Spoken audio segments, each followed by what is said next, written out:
Hello and welcome to the Bright Living Podcast.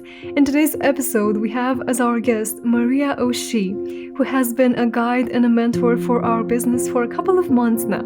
It is not by chance that I have invited her as a guest for the podcast we're shooting on the International Women's Day.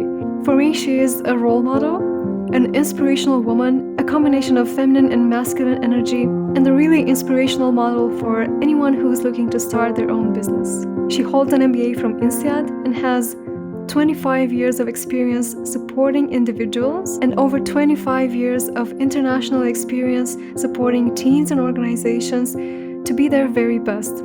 For her, as she describes herself, the space in between is the crossroads between here and now, a space full of magic and full of seeds of potential. She loves to shape that space with her clients, help them jump into the unknown and create magic.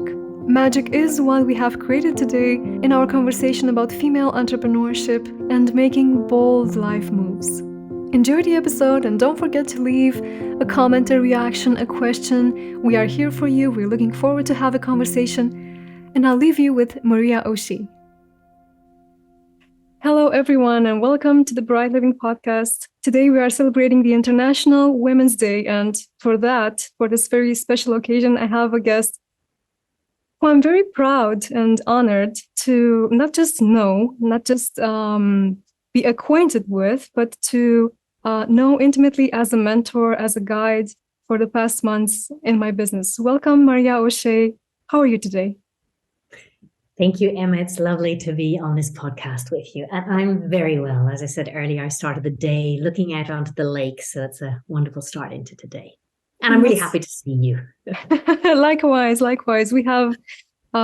discovered we have a very great chemistry, and I'm really happy to have you as a guest. I'm sure that what you have to share with women, and not only today, as a human and as an entrepreneur and consultant, will be more than amazing for everyone to hear. So, Maria, you are someone who is guiding women, and not only in their entrepreneurial journey. Can you tell us a bit about how you started doing this and what led you to do this? That's an interesting question because I've been in business for such a long while. I don't know at what stage women became such a focus. Maybe because I have two sons. And when the sons brought a girlfriend home, I'd be there braiding their hair and getting them nice dresses and stuff like that. So I think maybe it's the daughters I didn't have might be some of it. A lot is I think women are great. I'm a real fan of women. I've worked with so many great women, and I think women deserve often a break that they don't get.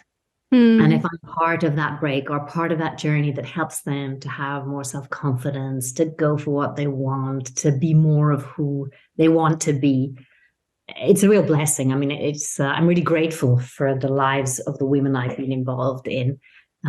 It's always such an honor. That's amazing. And I can tell from my own experience that the way that you guide is both intuitive and very feminine, but also very assertive and structured, I could say. And this makes me curious about what were the moments in your life, Maria, who have shaped who you feel you are today? Were there any pivotal moments in your life story that you felt have shaped your values today? Yeah, it's probably lots of, and there's lots of surface ones like, the jobs that you choose and stuff like that. And so I've been in consultancy, the strategy. So this assertiveness, this structure, that's something I learned along the way. The pivotal moments, I always think they often come from childhood. And there's not so much moments, but really socialization, and I had, I guess, two pivotal things in my childhood. One is the internationality, my mom being Italian and my dad Irish. And so this openness, this wanting to discover, this jumping into new situations and liking them, being bold in those situations in the sense of courageous. I think that's very pivotal in my background. And the other thing, I think pivotal, not so nice while it was happening, but definitely pivotal is, my dad was very strict and very authoritarian. And for me, I guess it's been a life's journey. And I think it's a life journey of many women to get the sense of being enough. Right. So chasing all these roles. Yeah. So I chased a lot of prominent, typical CV type roles throughout my career. And then, to be able to come to the phase where you think, or the stage where you say, this is me and it's good enough. I think that's been a life journey and pivotal because of the beginning. And maybe one last thing, a pivotal moment was when I decided to quit management consultancy. And it was the moment it happened was I overslept. And I had never overslept in my life because I'm usually easily get up in the morning. And then it was just a symbol of all the stress and all the sense that this is not me, dressing up to go into consultancy, the business suits. And I thought, none of my clothes that I wear into business are the clothes I would ever dream of wearing at the weekend. And I thought, I cannot be this split personality anymore. I can't have the clothes that I wear at work, which is a symbol of the role, right? And who I am at the weekend or my free time. So I think that was a really pivotal moment to step into, who am I and what do I really want? And how can I be authentic and bring me into my profession? That is so powerful to have a cue from your body, like oversleeping, and being able to look at that and say, this is a symptom of me not being well in my life, or just appearing from the outside to be well, but not actually being well. And I feel that maybe so many women listening to us today are struggling with that. They are still struggling with that. Is there anything that maybe you'd like to share that can encourage someone who is stuck in a role that maybe is not suited for them and wants to make a bold move? Yeah, it's a big I know I'm asking big ones. It's a big question. I think the first part of your question was a little bit, this sensing into, am I in the right place? And I do think that women, through our socialization, we've had a little bit of this, sort of get on with it, put others first and put yourself last. That doesn't help.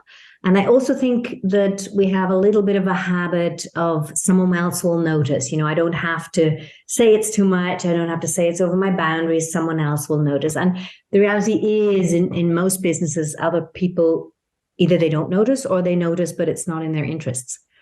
And so this really feeling in to yourself, I think what it comes from is the place of self-love, right? I'm good enough. And therefore, whatever I do, I have to look after myself.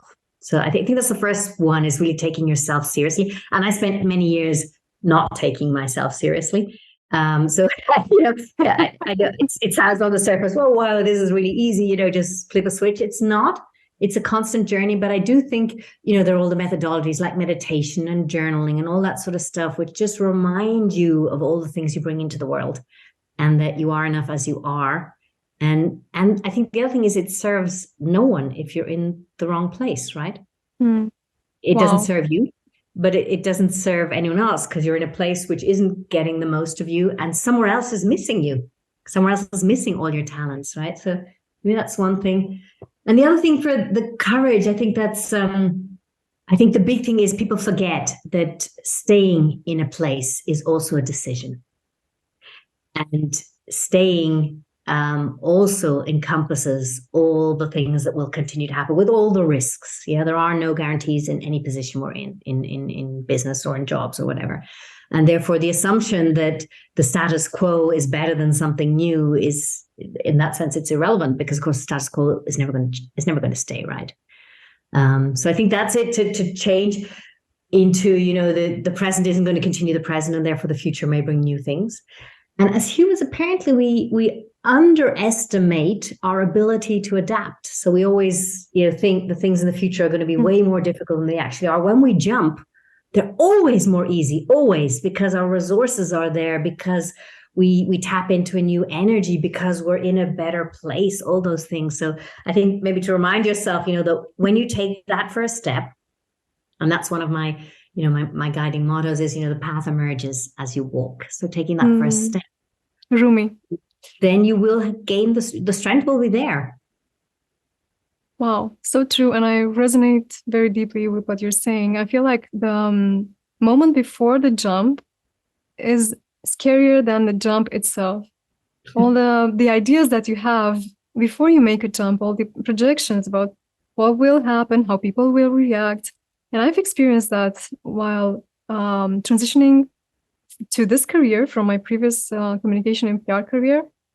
And I remember a moment I was sharing with my friend, I feel like everyone is going to judge me. I feel like my reputation is just going to be destroyed. And I was convinced, like going from a serious, normal career to yoga, to going to India and doing a yoga training.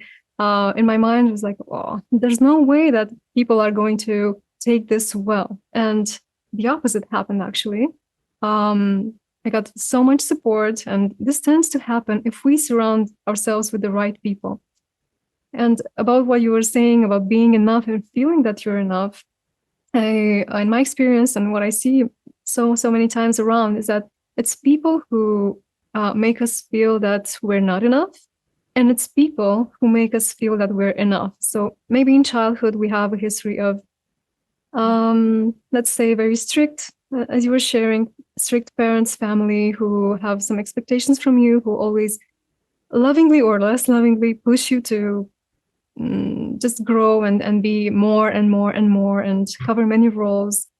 And when we start to internalize that, it becomes an inner voice, like not being good enough, not being enough. And then we need a community, or at least in my experience, a community of people who will tell you otherwise, who will mirror the best parts in you. And I want to ask you, Maria, who are those people in your life history who have believed in you, who have mirrored the best parts in you? And I don't know, I'm thinking about mentors, guides, friends who are just encouraging you and always like rooting for you.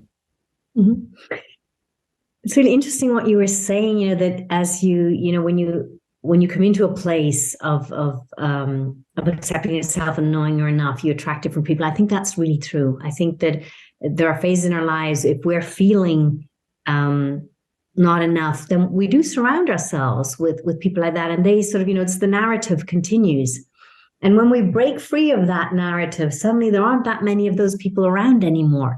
And that's so true. So I think my biggest blessing is actually my mom. Because she's, it's the real unconditional love. Yeah. So she's my biggest fan. And this has given me so much strength. Whatever I do is like, oh, wow, isn't that amazing that you're doing this, Maria? And so that's lovely. Yeah. I have had in jobs, I've had two really good bosses, good in the sense that I think they let me my space. They also pushed me, and they let me try out things. And I'm sort of, one of my big values is autonomy. So I guess they saw that in me and let me be. So they were really, really helpful and supportive. And my partner is also incredibly supportive in the sense that I think, it's not just people who say, yeah, you can do it. It's the sense of being seen, isn't it? Like the sense of, they see who I really am. So they see the struggles, they see the shadow, but they also see all the light. And they see much more of the light than the dark. And that's always, that gives us strength, I guess. And at the same time, I'm just thinking, as I'm saying to you, in the end, it has to come from within, right? Because if we don't have it inside us, no one can fill that. Yeah. So looking for other people, looking for a job to make us happy, looking for a partner to make us happy, recipe for disaster. And I've done that. I've been there. But I know that until you get to a place where you feel it inside, then you don't need any of the other ones. And then you fall into your place. Beautiful, beautiful. Yeah, you land into your place and it feels naturally. It feels, it just fills you with energy and joy. And that's your place, and nothing else will do. Like whatever was there before was okay, but what is here now, you are just feeling your place. This has been my experience as well. And I'm just on that, Emma, I think what's really interesting is that our paths, they're never linear, right? And even when we look backwards, it's not that we say it was a wrong place because it got us to where we're at. It just wasn't the rich and full place sometimes that we needed or wanted. So true. So true. I'm really truly happy that your partner is supporting you. And I feel every woman needs that. Unfortunately, not many women have that. And maybe sometimes when a woman would like to change her career or would like to do something new, that maybe start a business, right? Become an entrepreneur. That is risky. Some women might have that support from their partners, and that's amazing. But many might not. And I'd like to ask you, how important do you think it is for any person, not just women, to have their partner's support in this journey? And can one still do that? Can one still hope to do that if the partner is, let's say, reluctant or is just not there to support, doesn't believe in the idea? What are your thoughts on that? Yeah. And I think we all need to be seen and supported, right? Regardless of whether it's entrepreneurship or any job we have, and of course our partners hopefully are places where we can fall and be caught and be nurtured and loved for who we are, despite the ups and downs of every relationship.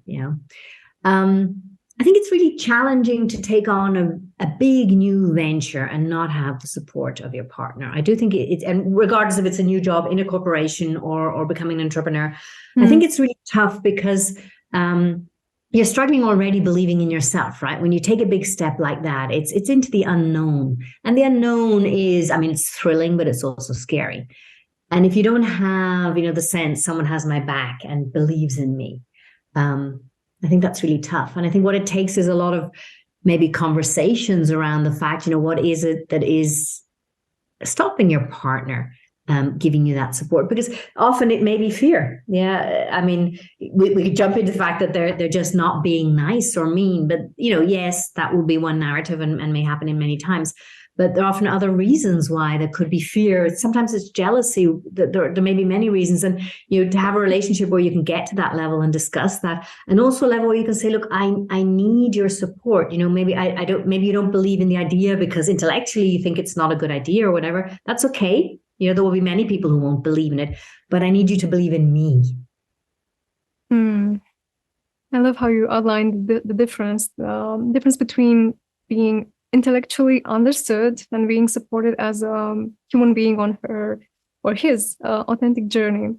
And I feel like this is one challenge that women may particularly have, because there might be financial dependence there. There might be other roles that come together with the role of entrepreneurship or CEO or a new job in a corporation or something like that. But do you feel there are other let's say, challenges that women in particular have as opposed to men in the business place?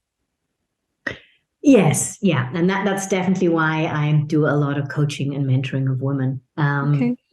I mean, there's a huge number of things. I mean, there's all the socialization issues, right? How girls are brought up and how boys are brought up, So when a boy climbs the tree, it's great. When a girl climbs a tree, it's watch out or don't dirty your dress. And I know things are changing. I don't want to put it back 50 years or 100 years. But at the same time, of course, there are socialization differences.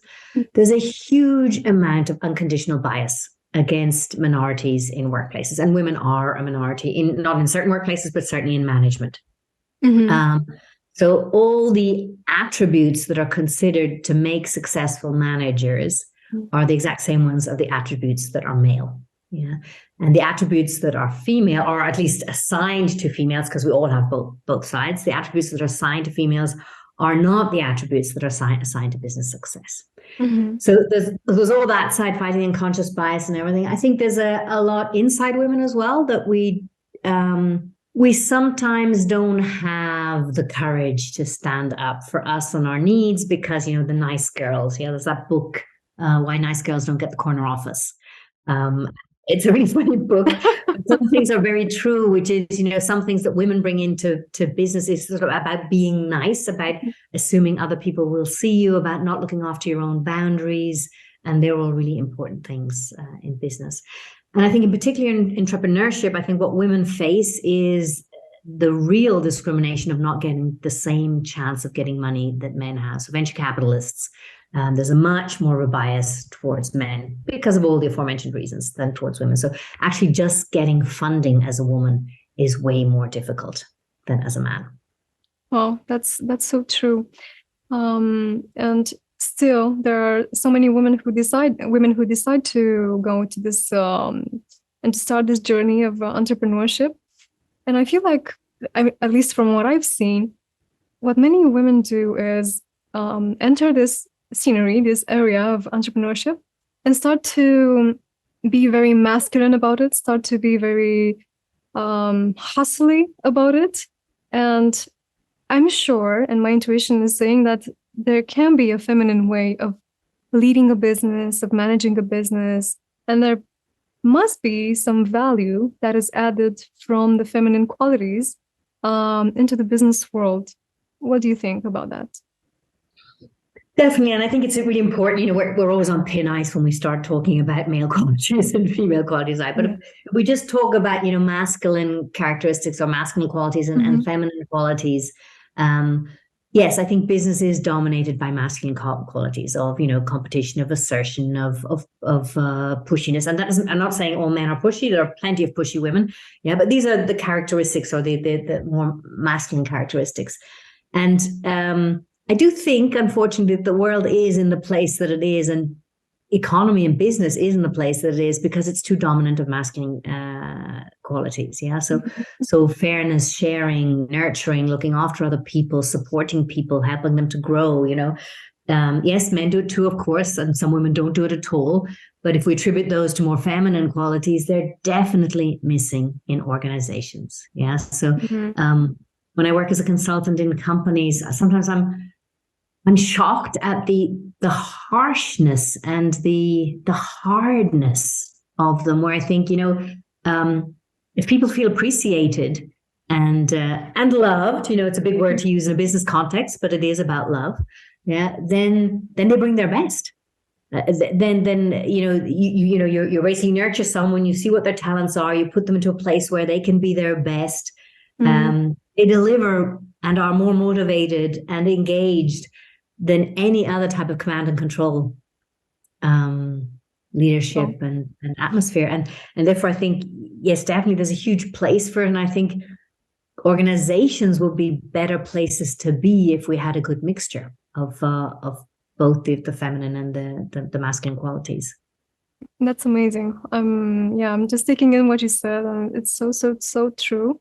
It resonates really a lot with me. And do you still feel that even though women might realize that it's very valuable what they might have to bring to the business setting, or it's very valuable the way they might lead, and they don't have to become something else, or they don't have to take on too many masculine traits, as you were saying, do you still feel that there are women who are holding back from changing careers, from starting a new business, or just from, I don't know, maybe taking a sabbatical, or whatever that bold move means to them? Do you see that a lot while talking to women, let's say, in your field? I have to think, but maybe that's true, Emma. And then this is a hypothesis, is that that in our socialization we don't. I think all kids are courageous, right? And then there are characters, or the more ones that are really, really jumping into everything, and ones that are more careful. But we all have courage in us, and boldness, and moving into new things. I do think it gets a little bit stopped in the girls. Thankfully, that's changing. But I think, if I look at my generation, that was definitely a difference. And therefore, I do think that the two big things are curiosity and courage, right? To jump. I think curiosity women have, in abundance, but courage to jump, I think it's the courage in your own capabilities.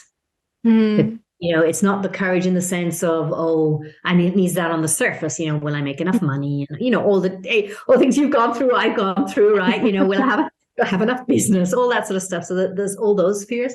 But I do think one of the biggest fear holding women back is, am I enough? And there's this narrative, who am I to? Yeah. Mm. So it's the imposter syndrome, who am I to believe that I could be successful? Mm. I don't Did know. you? I mean, what about you, Emma? Because you were on that brink. What were your feelings? I was about to ask you actually if you felt that, but I did feel a lot of the imposter syndrome. It still creeps up on me sometimes, even to this day. But what I realize it helps is not to think so much about yourself, not to take yourself too seriously. I mean, yes, take yourself seriously in the idea of your needs and your boundaries, but not to imagine that everyone is just looking out to point out your mistakes, or everyone is just happily awaiting for you to make a mistake. You might think that because you maybe, or maybe I was thinking too much about myself in a certain situation, like recording a podcast, and was being too self-aware to maybe even focus on the conversation, or just to focus on the person in front of me, right? If we focus too much on ourselves, how we might be perceived, we are bound to get really scared and who am I? But in my experience, if we are focusing on the mission and on the people in front of us and what we are here to do, then suddenly everything falls into place. But I feel like we need to normalize this question: who am I? Do I have enough trainings? Do I have enough education? There was a time when I thought I don't have enough diplomas to do whatever I'm doing right now, and I realized that somehow education, or being overly educated, was a way for me to procrastinate doing and to go out there and do, because it's safe to be educated. Oh, look, now I know this, now I know that. Oh, I'm so educated. I have so many certifications and diplomas. But where am I? What am I doing? Am I going out there and doing the things that I'm learning about? Or am I just safely here, wanting to be good enough before I creep my head and see, hello, real world, how are you? Let's see how this really applies to the real world. So yes, and I think especially in my case, as being a, let's say, I don't know how to put that, like an overachiever student, an A student, let's say, always good, not disappointing everybody, with a very, very active pleasing saboteur, with a very active idea that I need to be good enough for others to love me, to like me. I feel like many who will listen to this will resonate, because at least in Romania, where I'm from, encouragement and nourishment was not part of our education. Everything was okay. If you don't get a straight A, or here we have 10. If you don't get 10, you get 9. Not good enough. You get punishment for that. So it's always this fear of not being top notch in whatever it is that you do, whether you like it or not. And it's so much unconditioning to do. It's so much self-work to get to a place where you say, the work that I have to do is more important than my fear. I might be afraid. I remember the moment that I was invited to speak to a TEDx conference. And that was even before transitioning my career. I remember my first thought was, who, me? But I am the one who puts others in front. I'm the one who, I don't know, connects speakers, real speakers, not me, but real speakers, to stages and to context. I'm the PR, right? I'm not going to go there and speak. But I did that, and it was really amazing. I feel we have to acknowledge that, and maybe hug that person, or give love to that person inside of ourselves who is really afraid of being judged, of what might happen if we are seen, of what might happen if we make a mistake.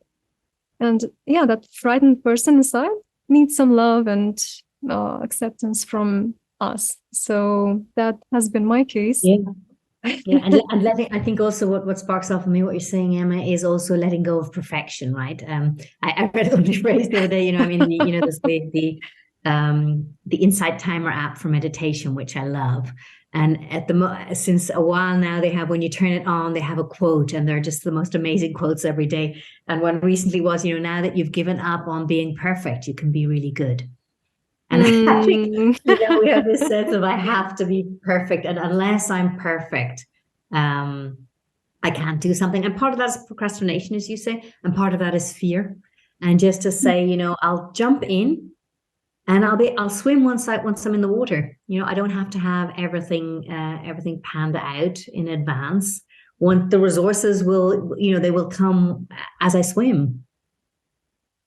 So true, Maria. What was your experience? Did you have any moment of imposter when you felt not good enough, or because now you seem very natural and very balanced in that point, but was there a moment in your life when you felt the imposter syndrome?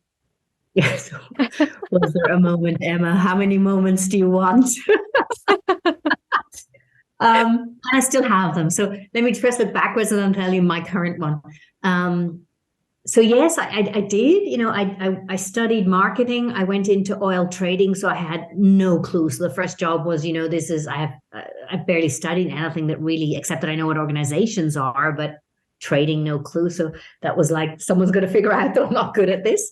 And then eventually I got comfortable in it. And then when I went to classical management consulting with BCG, it was the same, all these brilliant people. I mean, how do I fit in here? And then also, once I get into the role, I learned. I think the biggest thing is coming into a place where you really feel that you can use all your talents, this sense of, and it's difficult to use the word right place. I use that a lot. And I don't mean one right place for a lifetime. There's none of those. I've had, many different careers and they've all been right in their own sense. But this one, working in particular as an executive coach, this is really where I just think I'm just in my right place. I think that I can bring so much of who's me and my talents. And I really love what I do. And so, you say that, if you focus on the mission and the purpose, it's really helping people one step on their journey. And then I can put up with lots of ups and downs because that carries me for so much of the time. Imposter syndrome. So I have one currently. I'll give you this one. So I write a lot. So either personally, I do a lot of journaling, and that's helped me through lots of crisis situations. So I have phases where I journal loads. At the moment, I'm not journaling much, but it's a way of helping me to understand myself. But I also write a lot, just business things. And I have so many ideas of different books or articles or stuff like that. And I write them. And then, there's a bit of it doesn't take the next step. And it's a little bit this sense of who am I to? And then I was giving a course and we were doing coaching, and therefore I put myself up as a guinea pig for coaching. And I took this topic that I was procrastinating. And what came out of that was really interesting. It was that I didn't have enough focus on what I would bring into the world. It was too much focused on me. Like, can I do this? Am I good enough? Will it be thrown out? Will anyone accept it? Whatever. And not enough of, hey, if you could reach people with this message and you helped 1/10 of them, or even one of them, wouldn't that be amazing? So for me to gain energy, I think it's exactly what you were saying previously, is to connect with the purpose of what might happen if you do it, and what impact you'd have if you do it. Then you get away from this, who am I? And woe is me, and I'm so small and insignificant, to that's actually irrelevant. Because if you bring something into the world which supports people, helps people, changes things, then it's irrelevant to how small you feel, right? I absolutely love it. I feel like you are feeling small and insignificant until one person or maybe two people, and I hope that happens to you, Maria, they come to you and say, thank you for your words, thank you for your article, thank you for the Instagram story or whatever you're putting out there. Thank you for your kindness and your time, because look, it's impacted me in this way, in this way, in this way. And you're like, oh my God, I was just doing my thing. I was just shining in my own way and putting out there things from my heart, and it reached someone's heart, and now it's changed, and now their world is a bit changed. So wouldn't it have been such a pity to not put that word there, to not put that article there, right? Yeah, and sometimes we don't know the impact we have. We just think, as you say, I love that phrase, I'm just doing my own thing. But all of our true own things are magic, right? They're our essence. They're what we bring into the world. And so when we think, we take it for granted, and then and it needs these feedback loops, right? I mean, it would be lovely if we were all so self-confident that we didn't need other people. But of course, it's a mirror, that they see us, we see ourselves through their eyes. And two, of course, when we have an impact, this is so strengthening, right? I imagine also in your work, in my work, when we feel that someone has developed, changed, had an insight, whatever, because of a conversation, then it's so incredibly rewarding. It's so true. For some reason, I just got this metaphor of a dancer. Um, you don't see a dancer over analyzing their own moves. That would be Yeah. like super awkward. Oh, now I do this, now I do that. No, they just get into a flow, we can say, and the things happen, and the music is moving them. The energy is moving them, and they're just dancing and not thinking even about the people watching, because otherwise there wouldn't be a dance if you're thinking about who is watching and what the impact will be. Like, I want this particular move, our move, to create this particular reaction. It's always a surprise. It's always a combination of all the things. Yeah, and also a dancer stops at one point and they say, okay, this dance was good, or I wasn't very much in the flow. I need to do this different. But they don't stop in every single moment, like to overanalyze, was this good, was this not good. That just came to me, so I just put it here. Maybe it helps. Yeah, I think it's lovely, and the dancer and the music as well. God, that sparked off in me the fact that I think we all have our unique music, right? Our Yeah. unique tune to bring into the world, and this is I guess my sentence for my life is, don't die with your music still inside, because we all have a unique music to bring into the world. Wow. And I it's love it. finding it and having the courage to live it.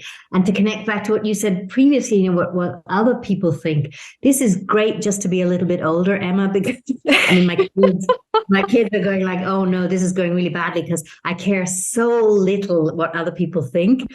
And they're going like, Mom, don't do this, because like I'm never going to see them again. I just don't care. And you know what? If they disapprove, but I think it's right, and it's coming not from a place of selfishness, of egoism. I don't mean, you do what you want in this world, but to be your authentic self and to bring it into the world.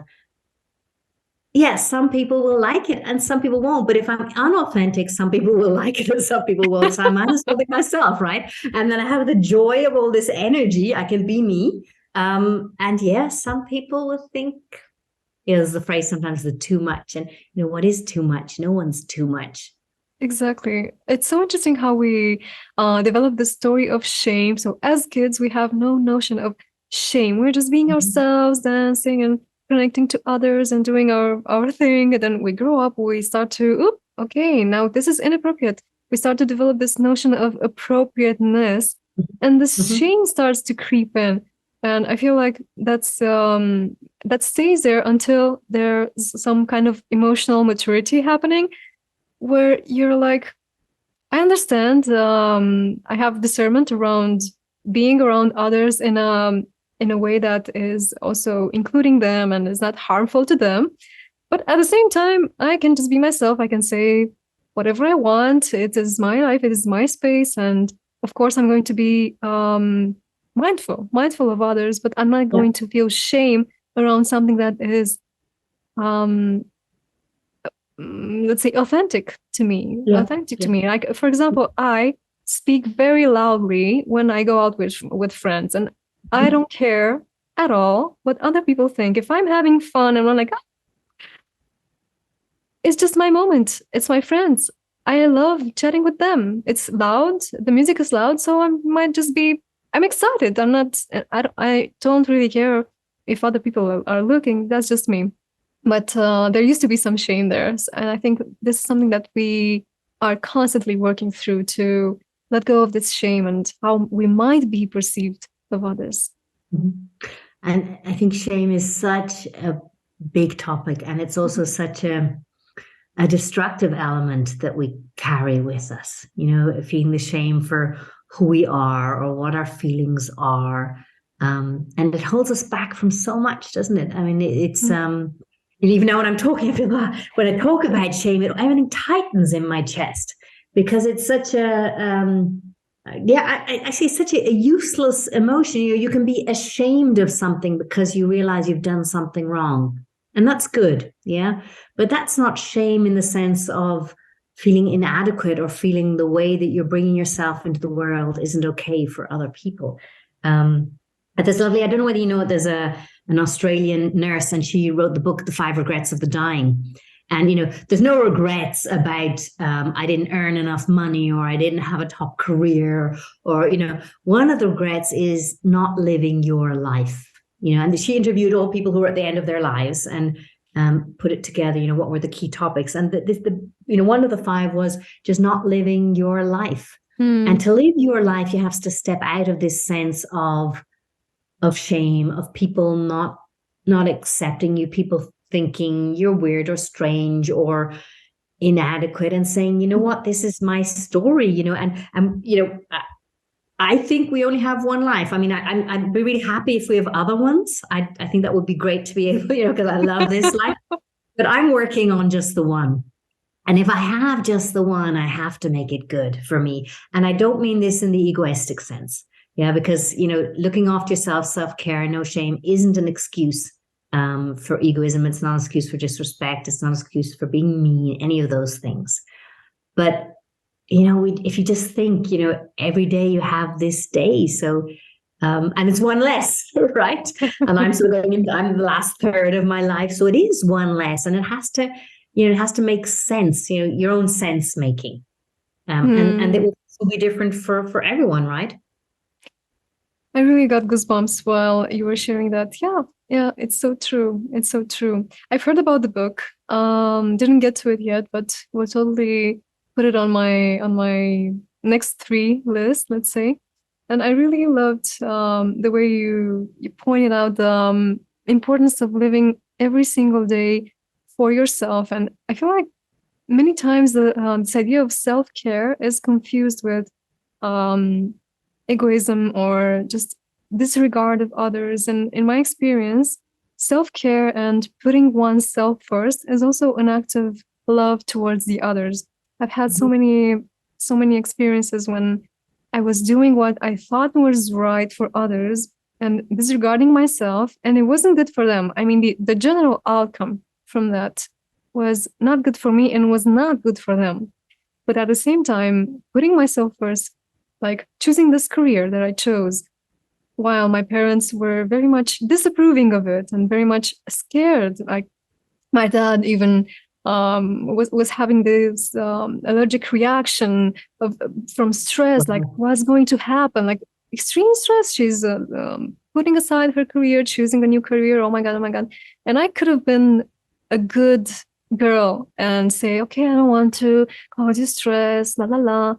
But I knew deep down that by choosing what I knew was right was going to benefit him and both of them and everyone actually around me. And now they're very happy.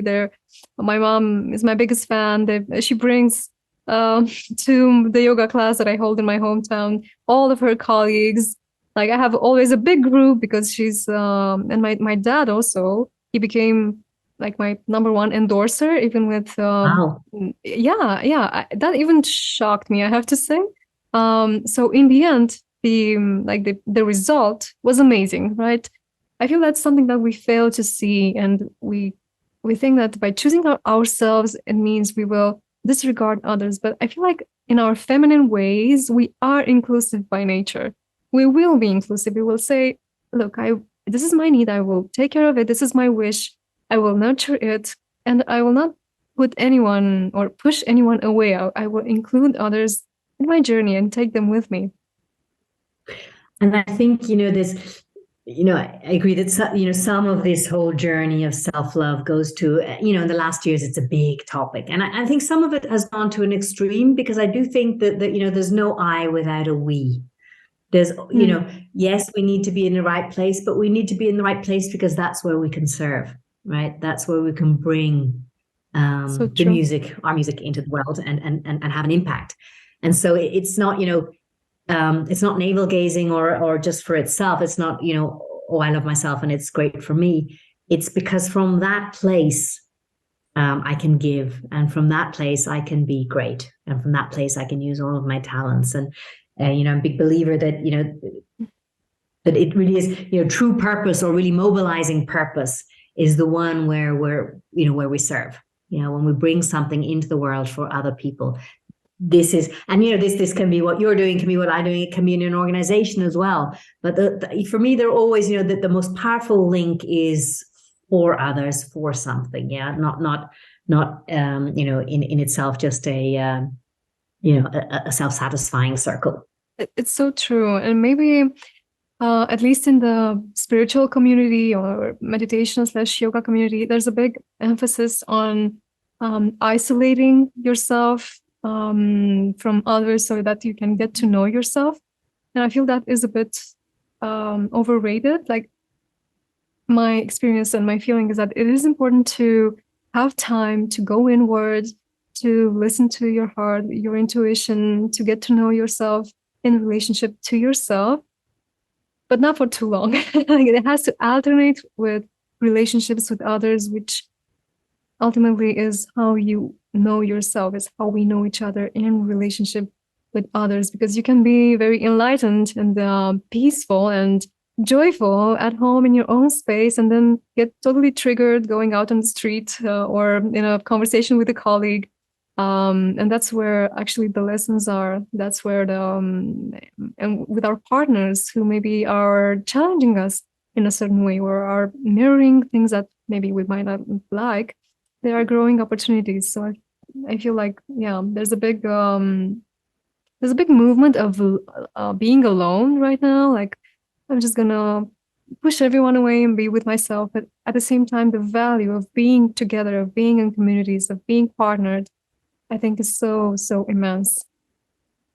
Yeah, I mean, we're social animals, right? We're, all these experiments now when babies don't get enough care. I mean, you can do those experiments nowadays, thank goodness. But we're social animals. We need love. We need interconnection. And I'm a huge fan of self-reflection. I think this has helped me, through not just through so many crises, but also through so many, even just short moments of self-reflection, end of the day, 3 good things, these small moments of looking back, of gratitude, of understanding what went on, of understanding a difficult situation and understanding your part in it. I think this is so important, in particular in our busy lives. But I'm with you, it has to be in connection with other people, because, I don't think we're in the world to just have it great for ourselves. I think we're all in the world to have it great for everyone. Totally. Maria, before you mentioned meditation and journaling and self-reflection, and I'm wondering, do you feel there is a space for spirituality or, soul work, intuition in the business world? Do you think it has a place? Is it appropriate to bring some spirituality, or, maybe not spirituality, but self-reflection, intuition into the business? I think 2 things come to mind. One is, I guess it depends on the definition of spirituality, and so people, who aren't religious, I'm not religious, but I am spiritual. And I think people often mix up those two. So for me, spirituality is a connection to something bigger than myself, something that's connected and interconnected.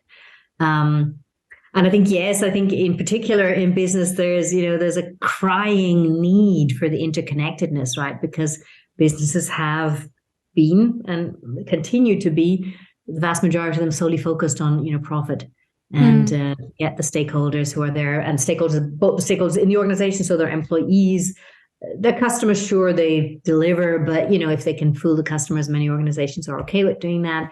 The societies in which they live, the environment, all these things, all these problems, which have just, the magnifying glass of COVID brought it up to the surface, and we're seeing all these issues. And it is because we've forgotten that we're interconnected, right? We're forgotten that, and it, some people say, oh, that's too esoteric. It's not esoteric at all. If I'm in a community where I don't look after the community, if I'm in a place where I pollute, this has repercussions. And the repercussions knock on, and they harm everyone, and eventually myself as well, as we see with the climate crisis.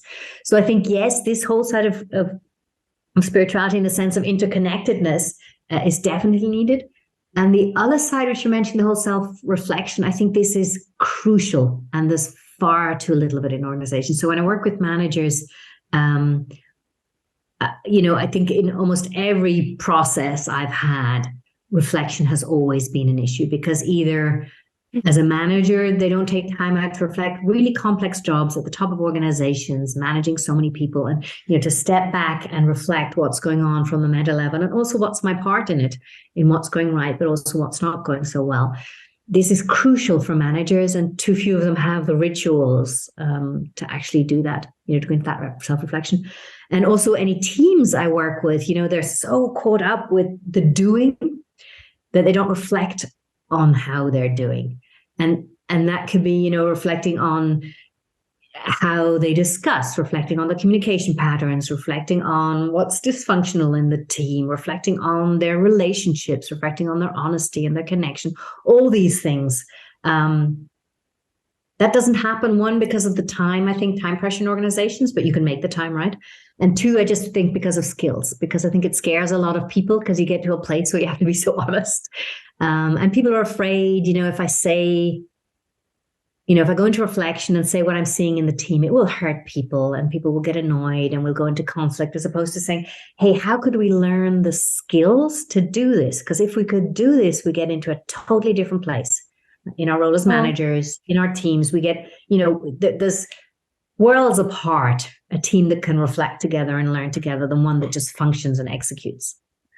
Yes, I guess my plaidoyer is for people to learn those skills, and they're learnable. They're just muscles. You learn it and you practice it, and eventually it's second nature to give good feedback, to observe, to bring your observations into the group without hurting anyone. This is all just things that you can learn to do. Amazing. I'm just thinking, for someone who maybe doesn't have any habit to reflect, how can they start? What will be one small thing? And let's say they have this narrative of, I'm too busy to stop. This is not for me. If they decide that it's valuable, but let's say they don't have time, what is one small thing that they can do to reflect and to bring more, wisdom into their lives, their business? Yeah. I mean, I'm always, there's the big to the small, right, of what they can do. Very simply, before leaving the office, have your journal there, and 5 minutes. I mean, no one can tell me they don't have 5 minutes.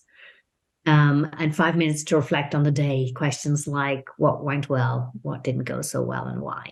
I'm a big fan of the exercise at the end of the day before you go to sleep, the 3 good things. So you look back over the day, what were 3 good things that happened? And you connect them to your own self-efficacy. So what was it about the good thing that connects to me as a person? So let's say I had a really nice meal with my partner. That was a really nice thing today. And then connecting it to me, it could be, because I really nourish relationships, or I take the time out for a relationship, or I'm a really good cook and I really made an effort this evening. So always connecting back to what the good that I experienced, what was it that I brought into the world? Yeah.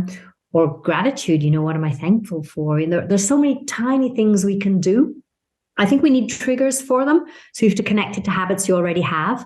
When you switch off the light, or before you go out of the office, or when you go running, and people say they have these reflections when they go running. And I think it's important to build it up. So start small, and definitely, to build it up. Amazing.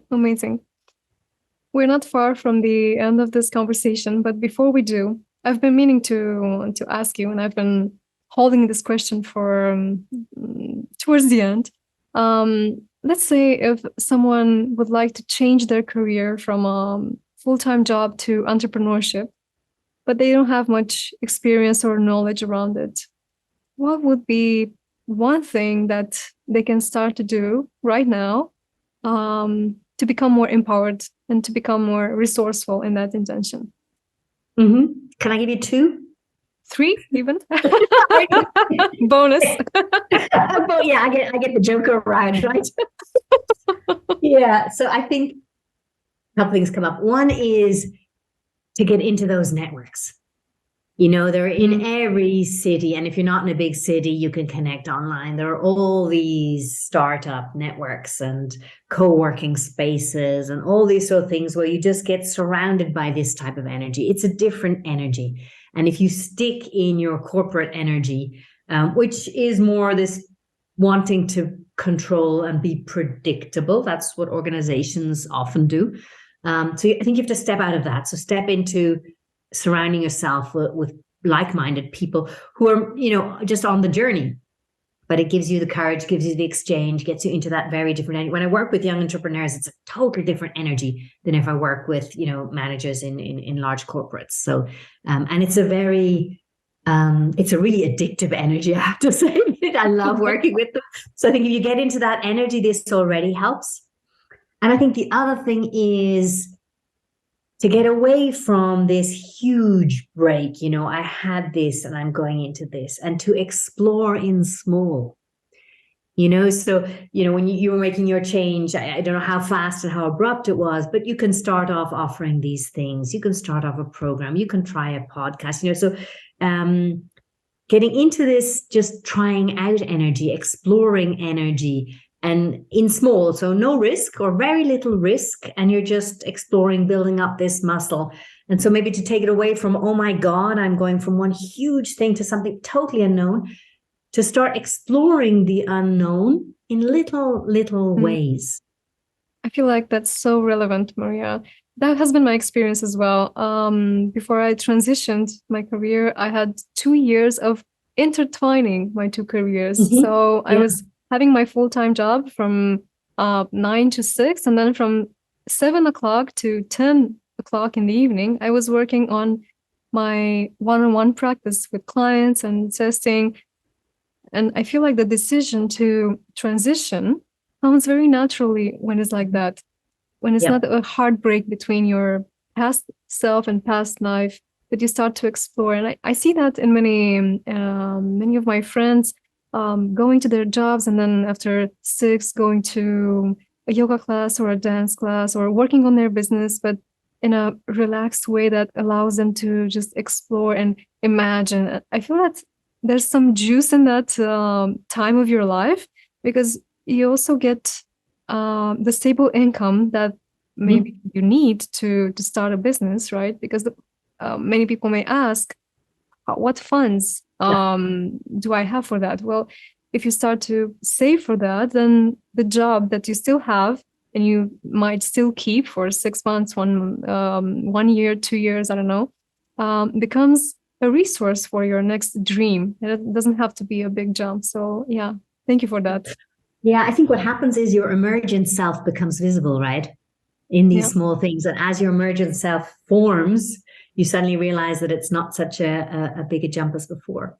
And just the opposite side of that, there have been times in my life where I've just jumped. I think when the pressure has become so much, and when you realize this is so not me, I'm not living me, then jump. Because there's plenty out there that catches us, right? So true. So true, Maria. Thank you so much. I do have one last question for you. When I say bright living, what words come to mind? What sensations in your body come to mind? So bright living for me, one is lightness. Bright living, what comes up to me is also authenticity, sort of inner strength.